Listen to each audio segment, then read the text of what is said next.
Hello friends, welcome to my channel. This channel is all about creating, learning and practicing watercolor arts. So in this session, we'll be painting a maple leaf using the wet on wet technique. So let's start.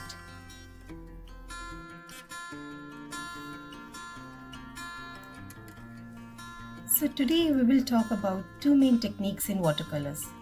That is wet on wet and wet on dry. These two techniques complement each other.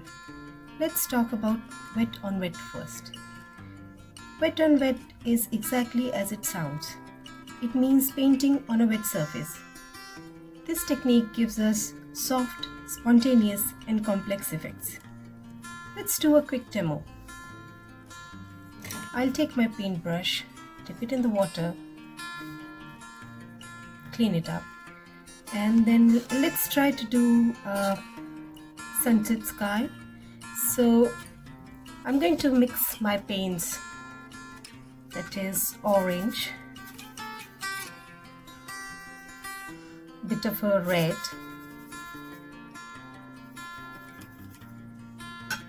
I already have these colors on my palette.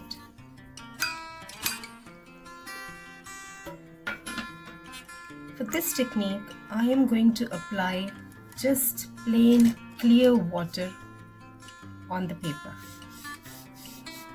In watercolors, water also acts as your color.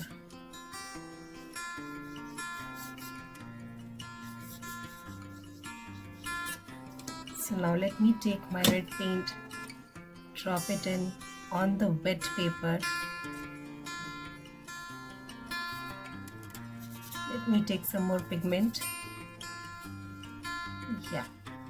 And then I'll take the orange color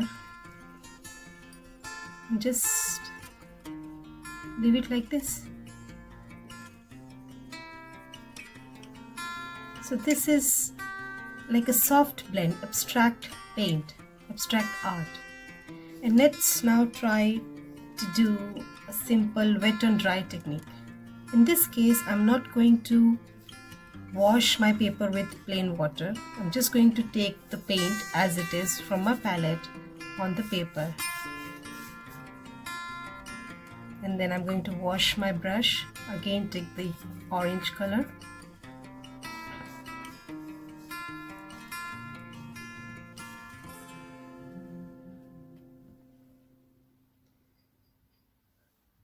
So this is wet on wet and this one is wet on dry.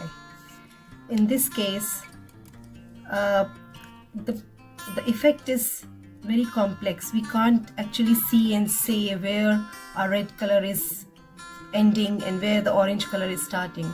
Here I can still see a defined line even though I tried to mix it up or blend it up. So this is the main difference between the wet on wet and wet on dry technique.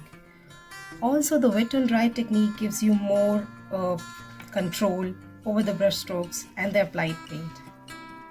So let's get started and apply these techniques. So let's see the sketch for this maple leaf, and I'm going to start from the stem.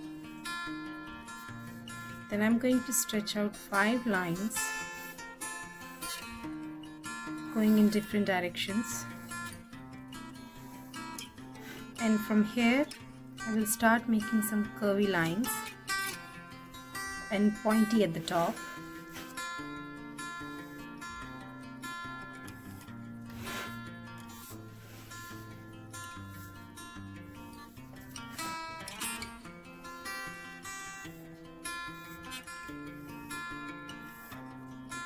Like this.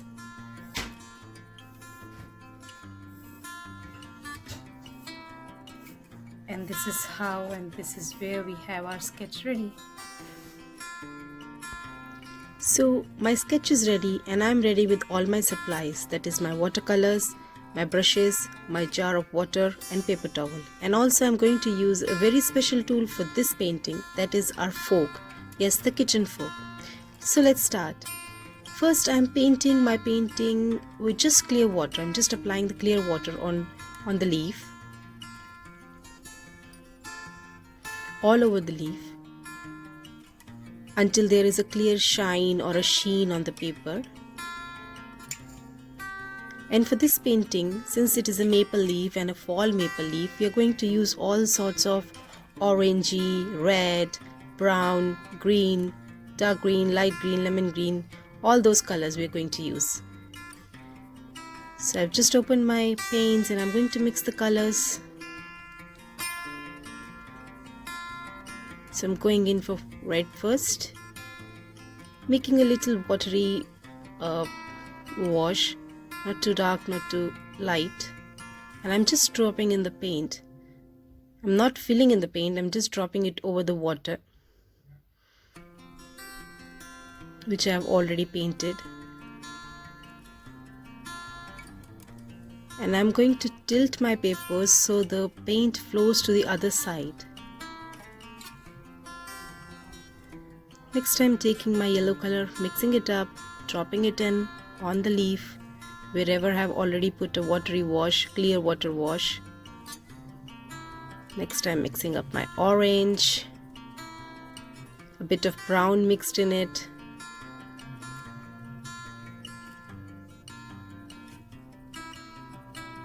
And just so.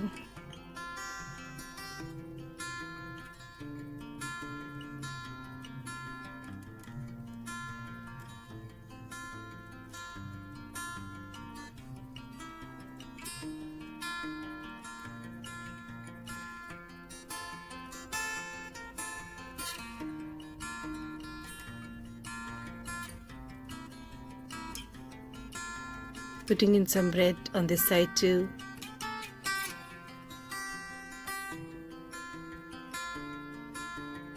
Next I'm mixing up my green, lemon green, and I guess a bit of purple went in there and it gave me another shade of green. Just blending out the paint on the paper.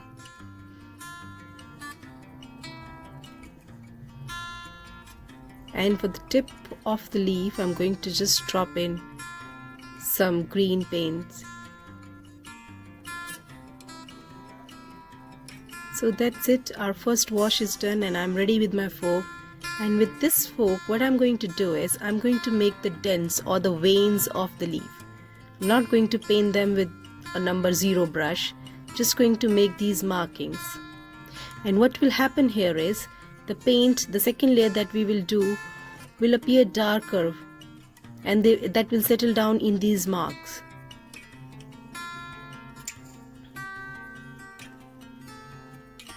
So I'm going back in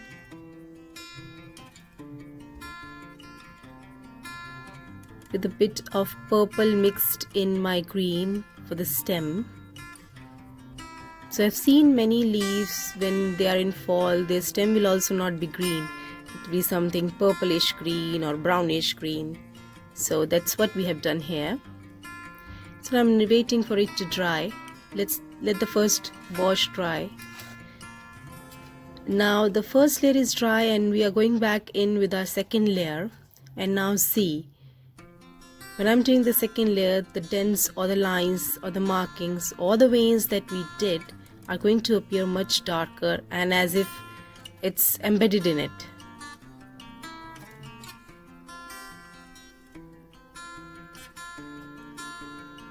Nothing new, doing the same thing as we did earlier. Going in with my red first, then my yellow, the same washes on top of each other. Just making sure there are no hard lines, there are not harsh lines, it's blending properly. I don't want to see my red starting somewhere or ending somewhere. I want it to all mix it up properly, blending smoothly. So if you want to blend something smoothly, you can always take another brush, put some clear water on your painting, and just with the clear water you can smoothen out the paints. That is what I'm doing here too.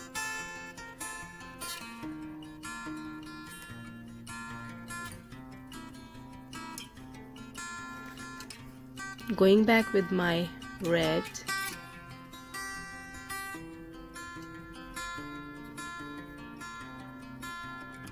A darker pigment, a little darker.